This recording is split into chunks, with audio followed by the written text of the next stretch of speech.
Nomination దాఖలు చేశారు. విధి నిర్వహణలో ప్రాణాలర్పించిన అమరుల స్మారకార్థం ఈ నెల 14 నుంచి 20 వరకు అగ్నిమాపక వారోత్సవాలు నిర్వహిస్తున్నామని ఫైర్ ఆఫీసర్ చంద్రశేఖర్ తెలిపారు. 1944 ఏప్రిల్ 14న ముంబైలో జరిగిన అగ్ని ప్రమాదంలో విధి నిర్వహణలో ప్రాణాలు కోల్పోయారని చెప్పారు. అమరవీరుల త్యాగాలను స్మరణ చేసుకుంటూ ప్రతి సంవత్సరం 7 రోజుల పాటు వారోత్సవాలు నిర్వహిస్తున్నామన్నారు. వారం రోజుల పాటు ఒక్కో రోజు ఒక్కో ప్రదేశంలో ప్రజలకు అగ్ని ప్రమాదాలు జరిగినప్పుడు తీసుకోవాల్సిన జాగ్రత్తలపై అవగాహన కల్పిస్తున్నామని తెలిపారు. అగ్ని ప్రమాదాల పట్ల ప్రజలను అప్రమత్తం చేయడంలో తమ శాఖ కృషి చేస్తుందని చంద్రశేఖర్ చెప్పారు.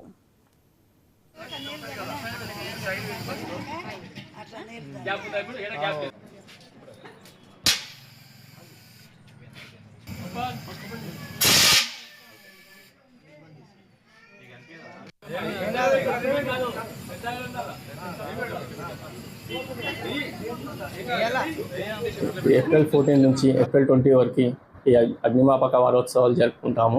ఇందులో 13వ తారీఖు మేము గూఢపత్రికలు అండ్ పాంప్లెట్స్ రిలీజ్ చేస్తాము.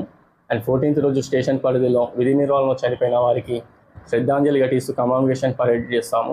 అండ్ 15th రోజు వచ్చేసి ఈ బస్ స్టాండ్లో అండ్ బస్ డిపోలో ఈ అగ్నిమాపక వారోత్సవాలు, అగ్ని ప్రమాదాల పట్ల నివారణ చర్యలు మరి ఆర్పే పద్ధతులని డెమో రూపంలో అందరికీ పెద్ద ఎత్తున అవగాహన కల్పిస్తున్నాము.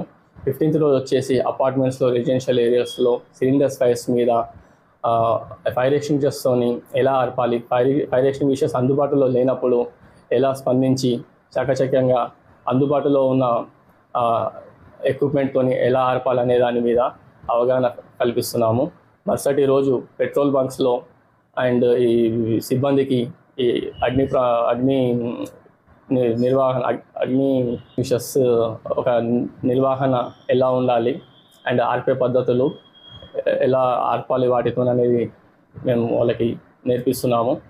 అండ్ తర్వాత ఎడ్యుకేషన్ ఇన్స్టిట్యూషన్స్లో స్టూడెంట్స్కి ఈ అగ్ని ప్రమాదాల మీద అవగాహన కల్పిస్తూ అండ్ డిచ్పల్లి సిఐ